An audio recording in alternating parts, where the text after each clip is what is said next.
Hey, what's up, mortals? It's Miggy Sawdust here with a new video for you.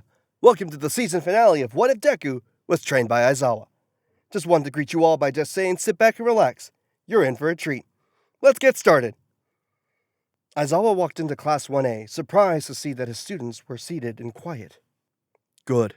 It seems you guys do know how to act responsibly, Aizawa commented as he walked to the center of the room. Now, today is a bit of a surprise as we're going off campus on a field trip. Wait, really? Oh, right! I wonder where we'll go! What do you think, Midoriya? The class began yet another unhinged group of ramblings, but were quickly silenced by the activation of Eraserhead's quirk. You all have 15 minutes to get dressed into your hero costumes, and meet me by the entrance of the UA building. Aizawa spoke in his usual tired voice, not giving the class a chance to protest before turning and leaving. 15 minutes later, the whole class was lined up in an orderly fashion, with Ida, who had been elected the class representative just a day prior, sorting them out and getting them to enter the bus quietly. Shortly after this, the bus was well on its way towards their destination, each student sitting quietly in their seats as an awkward air engulfed the bus. So, any ideas on where we're going? Kaminari asked in a desperate attempt to wave away the awkward silence. Maybe we're going to some hero agency. If that were the case, then we would have been asked to give our parents a note asking for their permission. Then maybe we're going to another school for a joint class. No, that wouldn't make sense.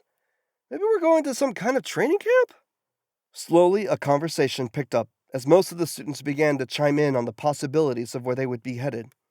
Midoriya, what's your relationship with Sensei Aizawa? Sue's sudden question caused the class to go silent, and Midoriya to go blank. Sorry? Please repeat that? What's your relationship with Sensei Aizawa? Sue repeated. Actually, I'm kind of interested too, Mito. Well, Midoriya hesitated, looking to the front of the bus at Aizawa, who was sleeping upright in his chair. Yeah, Midoriya, you guys seem so similar. It's nothing, really. Sweat began to trickle down Midoriya's forehead. His classmates' growing intrigue put a weight on his chest. I'm kind of curious as well, Uraraka added. Fine. Ever since I was young, I've idolized Sensei Aizawa as the best hero in the world. I found it amazing how he was able to beat villains left, right, and center, all while remaining ambiguous and without using a flashy quirk. Midoriya glanced at Bakugo, who had argued a lot with him about who was the better hero in between Aizawa and All Might. Then, when I was 12, I decided to take a shortcut to a grocery store, and I just so happened to walk past a serial killer on the loose. Aizawa-sensei saved me, and the rest is history. Midoriya smiled, electing not to tell his classmates about his tutelage under Aizawa. So that's why you dress like him, Izuku? Wow, you're a hardcore fanboy! Kaminari raised his voice. I suppose you can say that, Izuku replied awkwardly as the rest of the class began to mingle among themselves, now that the conversation was over. This video was sponsored by Honey. Honey is a free browser add-on available on Google, Opera, Firefox, Safari. If it's a browser, it has Honey. Honey automatically saves you money when you check out on sites like Amazon, Papa John's, and Kohl's. Wherever you shop, it's a good chance that Honey can save you money. All you have to do when you're checking out at these big sites is click that little orange button, and it will scan the entire internet and find discount codes for you. It takes 2 clicks to install Honey. Now anytime you check out, Honey will scan the whole internet and find coupon codes for you. If there's a coupon code, they'll find it. And if there's not a coupon code, you can rest assured that you're getting the best price possible. If you install Honey right now, you can save so much money on your online shopping doing nothing. There's no reason not to install Honey. It takes 2 clicks. 10 million people use it, 100,000 5-star reviews. Unless you hate money, you should install Honey. Use the link in the description below to start saving money right now. Alright, class, we've arrived. Class 1A stood outside of a massive dome. Aizawa and the pro hero known as 13 stood in front of the doors. Where's All Might? He said he'd be here 10 minutes late. He overused his quirk again. Then we'll have to start without him. The two turned to face the class. Alright, students, let's get started. Follow me. 13 turned around and opened the doors to the facility. She then walked in, with the class following her as she had instructed. Now, as some of you might know, I am the Pro Hero 13, and today, I will be instructing you all. The hero talked as she walked, the students staring in awe at the view granted to them as soon as they entered the building. This is the Unforeseen Simulation Joint, the USJ for short. It's filled with every natural disaster known to mankind, and you students will be assigned various tasks in each simulation. 13 stopped walking and turned around to face the students of Class 1A. Does anyone have any questions? The hero looked through the students one by one, noticing that Izuku had an almost exact copy of Aizawa's costume. Yes, ma'am. Momo raised her hand. The hero gestured for her to talk. Is this a heroics class? If so, where is All Might? Instead of letting 13 reply, Aizawa immediately replied for her. All Might ran into some personal problems. He'll arrive shortly. The students all nodded, and Momo thanked Aizawa. Shortly after, Kirishima moved forward a few paces. Whoa, that's cool! You guys even got fake villains? Aizawa and 13 looked at each other in confusion before turning around to see what Kirishima was talking about. Those aren't fake villains! Move away, students! In the distance, a purple cloud was swirling in the center of the concrete platform, with villains of all shapes and sizes walking out of it. Get to the exit! The students all went pale as Aizawa took a step forward. 13 waved her arms for the students to get moving, which immediately worked. All of them except for Izuku, who stayed still, eyeing the group of villains. In particular, there was a man with blue hair and white hands all over his body, with a giant black creature behind him. Midoriya, I thought I told you to get to the entrance. Aizawa turned to face Izuku, who had a determined look on his face. No, I want to stay and help. Aizawa shook his head. I refuse. Now go join your classmates. But I wasn't asking, Midoriya.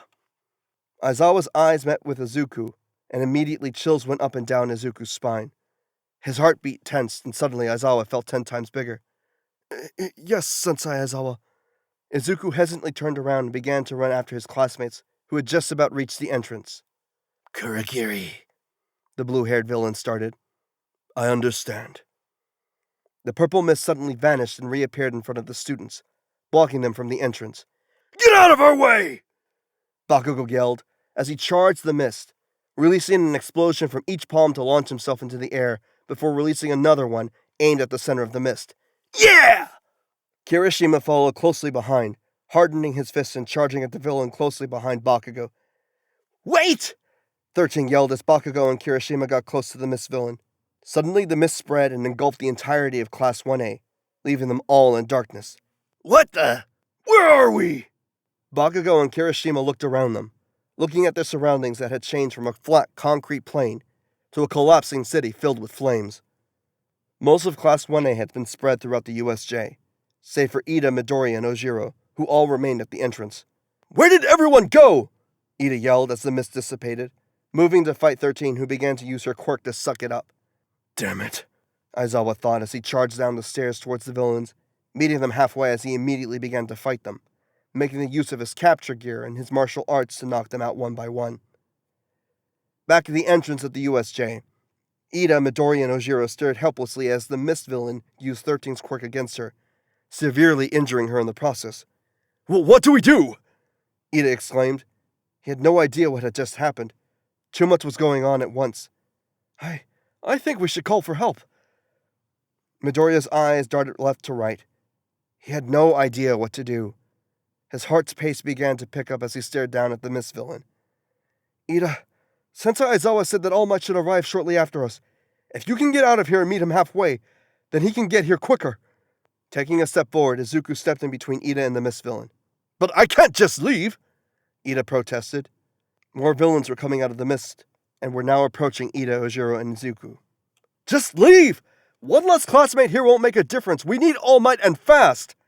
Izuku looked back and over his shoulder at Ida, his jade orbs glaring into Ida's blue ones. Just go! Izuku planted his feet on the ground as he gripped onto his capture gear. Ojiro took his place next to Izuku, and both boys stared at the oncoming villains. What are you talking about? He's not going anywhere! One of the villains said, his lips curling into a creepy smile. 1, 2, 3, 4... Izuku's eyes darted from villain to villain as he counted them. He has my help, Ida. Go, Ojiro added, while looking back at Ida. Fine, I'll go! Ida turned around and made a break for the door. The mist villain had vanished and returned to Shigaraki by this point, so it was no threat to him. You're not going anywhere, kid. A villain with a knife attempted to chase after Ida, but was cut off by Izuku, who wrapped his capture gear around him and tripped him. I doubt that. Izuku then proceeded to kick the villain in the face, knocking him out. Ojiro, I say we'd split them up, but I think it's better to take them on one at a time. Yeah, Ojiro agreed as the villains closed in on them. Get the kid! A villain with giant fists yelled as he charged at Izuku and Ojiro, followed by two villains. One of them had a short sword for a hand, and the other had weird holes throughout his body. Izuku gripped onto his capture gear and dashed forward with Ojiro, keeping up the same pace. I'll take the knife guy first. I think you should deal with the handyman. Ojiro nodded as Izuku jumped in the air as the man with giant hands attempted to punch him. Reacting quickly, Izuku stomped on the man's hand and used it as a platform to jump even higher, pushing the man's hand down just enough for Ojiro to hit him with his tail. Fuzz! Izuku swung his capture gear in an attempt to wrap it around the knife villain's hand, but suddenly got sent flying by the villain with holes. Meanwhile, the big-handed villain fought Ojiro, attempting to punch and catch the tailed boy, who countered and attacked in response. Ida had made it out the door safely, which annoyed the villains. You two are so dead! The handy villain yelled, swinging his fist at Ojiro with pure rage. Ojiro swung his tail, knocking the villain's hand away, following it up with a kick which the villain caught with his free hand. Ojiro took this as an opportunity and swung his free leg, hitting the villain in the stomach. Izuku, on the other hand, charged at the two villains that were now targeting him. His eyes dwelled on the villain with holes for a moment, before he abruptly stopped running forward and started running in an arc around the two villains. No matter what you try, kid, I'll cut you up! The villain yelled, charging at Izuku while the whole villain stood still, his eyes following Izuku's movements. That's so! Izuku stopped running, his feet sliding on the ground as he gripped onto his capture gear and swung it, attempting to wrap it around the knife villain again. Hurrahs! A sudden gust of wind pushed the capture gear away from the knife villain, forcing Izuku to step aside, just barely avoiding a stab wound in the process. Damn! Izuku thought as he pulled the loose capture gear back to himself. He changed his target to the whole villain, the one who had been yelling every time a gust of wind hit him so far. Changing targets now, are we, eh? The knife villain yelled from behind Izuku as he rushed forward towards the whole villain. Fuzz! Another gust of wind suddenly hit Izuku in the gut, knocking the wind out of him. Perfect! The knife villain yelled, charging at Izuku from behind. Crap! Izuku's eyes darted to the knife villain as he turned to look behind him. I've got you now! The villain yelled as his other hand turned into a knife, while he charged at Izuku, who quickly performed the stop, drop, and roll tactic. Falling to the ground, Izuku rolled on the floor to the best of his ability in his winded state, receiving a cut to his right arm in the process. What? The villain looked at Izuku with annoyance as he charged the boy again. Izuku continued rolling as the villain tried and tried to stab him, missing by millimeters every time. Stay still, you brat! The villain yelled as Izuku, who was starting to get nauseous, placed his right hand on the ground and used it to boost himself off the floor, as he quickly got up and kicked the villain in the stomach, knocking him away. Hurrahs! Another gust of wind shot at Izuku and knocked him off balance for a moment. You'll pay for that! The knife villain yelled as he charged at Izuku. Not too far away, Ojiro was still facing the hand villain. I'll beat you to a pulp! The villain yelled, taking another swing at Ojiro, who stepped aside and jumped into the air. While in the air, he twirled for a moment, knocking the villain right off his feet with his tail. The boy didn't reply to the threats from the villain, and instead focused on beating the villain, taking the brief moment of the villain being distracted to knock him out. Back with Izuku, he had a few more cuts and was now in between the knife villain and the whole villain again. You just don't give up! Why would I? Izuku forced a smile while staring at the villain as he charged at him. The boy remained still as the villain got into close quarters. He was waiting for something. Fuzz! Time seemed to slow down for Izuku as the villain from behind him yelled. The knife villain was close to him, but not close enough to stab him. Closing his eyes, Izuku braced himself for impact as he suddenly let his legs give out from under him. Gah! The knife villain yelled as he was sent flying. The whole villain's eyes widened as he looked down at Izuku, and then at his teammate that was now on his backside a few meters away. That was close, Izuku said softly as he stood back up.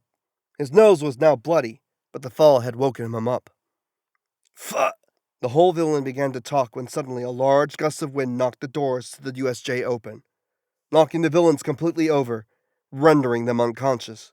Izuku looked in front of him with glee and relief as All Might stood proud and mighty by the staircase, not too far ahead of him.